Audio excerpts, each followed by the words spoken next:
Welcome back to The Explainer. Today, we're jumping right into a profound, totally paradigm-shifting journey into the very nature of human consciousness.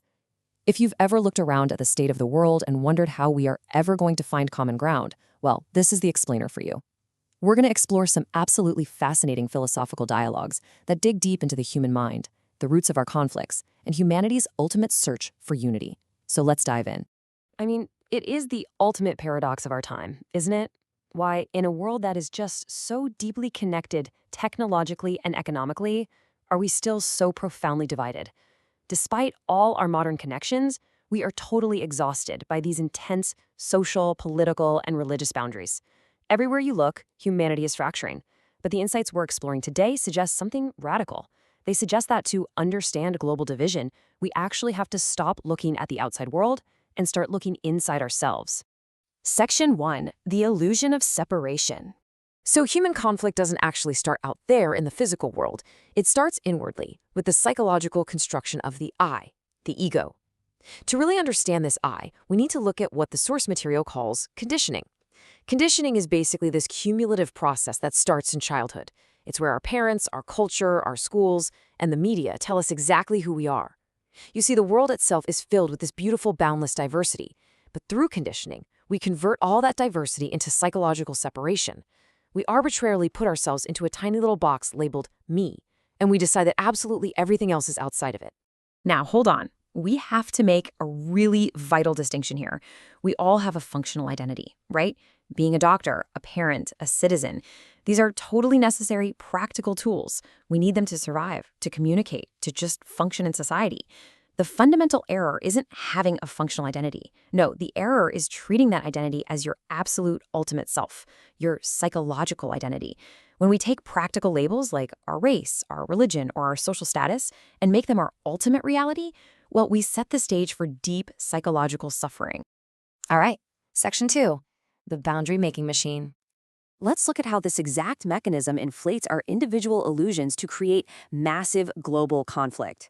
How does this boundary-making machine actually work? Well, it happens in steps. First, the individual mind goes, okay, I am this limited body and mind.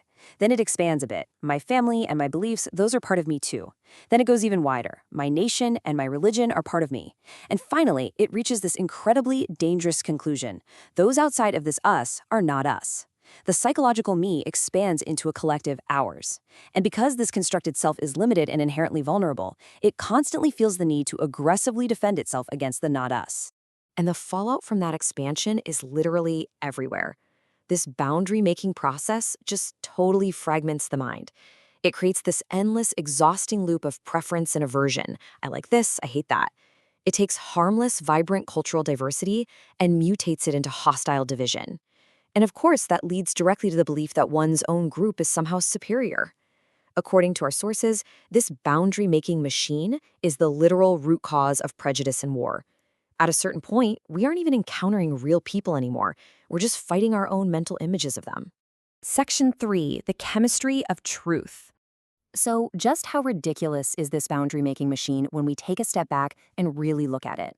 Let's use an elegant analogy from the texts. Think about the academic world. Step 1. Every university has a chemistry department. Step 2. No single university on Earth would ever claim to absolutely own chemistry. I mean, imagine Harvard declaring they have a strict monopoly on the periodic table. That would be completely absurd. Step 3. Chemistry is a shared universal reality. Sure, it's investigated through different textbooks, in different languages, and in different labs, but the fundamental principles, they remain exactly the same everywhere. Now, contrast that open scientific approach with how humanity treats truth and religion. University chemistry embraces cooperative learning of a shared reality. Human religion and truth, on the other hand, often involve claiming exclusive ownership. Groups falsely claim that their specific textbook or their interpretation is the only valid reality. They outright reject other paths, and that causes violent division. It is the exact same boundary-making machine at work, trapping us in our conditioned beliefs. Section 4. The knower behind the mind. This brings us to a huge turning point. If the disease is this conditioned division, what is the ultimate cure? We have to completely shift our focus to the very nature of awareness itself. Think about it.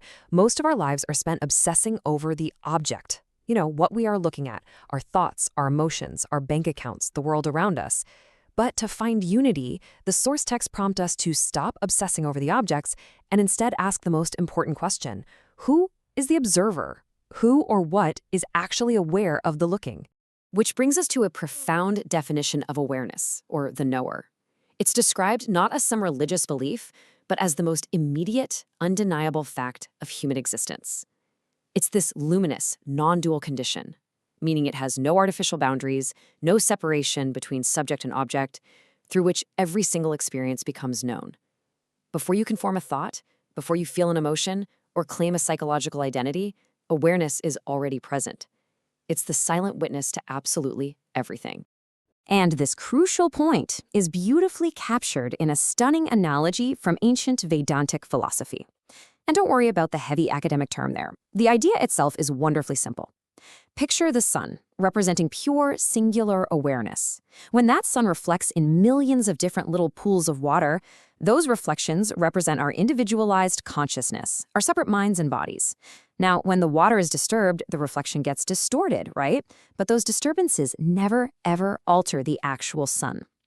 Our bodies and our conditioned minds may differ wildly from one another, but the illuminating consciousness, the light by which we all experience life, is entirely universally shared.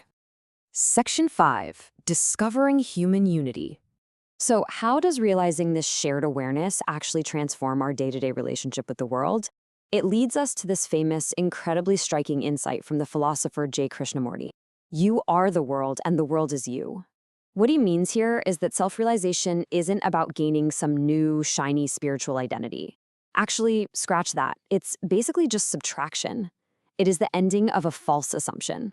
When you realize that the awareness looking out of your eyes is the exact same awareness looking out of everyone else's, the illusion of your absolute isolation just collapses. And that leads to this incredibly empowering realization. True human unity isn't something we have to mechanically build or negotiate or force into existence. It's our natural, default state. It's simply something we have to stop hiding from. Once that self-centered, boundary-making observer disappears, peace and unity are just what's naturally left over. And living from this realization has profound, practical, everyday benefits. All that energy you previously wasted on inner conflict and defending your ego, it gets released into this natural, deep quietness. Diverse humanity is no longer seen as a threat, but as one beautiful totality. Your power becomes a profound inner strength, but without any need for harshness or domination. You just naturally become a welcoming, compassionate presence for all of existence. Because, well, you recognize yourself in everyone you meet. I want to leave you with a final, lingering thought to take away from this explainer today. If we really do all share the exact same light of awareness, looking through billions of different sets of eyes, when you draw a boundary, when you hold a prejudice, when you go to war, who are you truly fighting? Think about it. Thanks for joining me on The Explainer today, and keep exploring.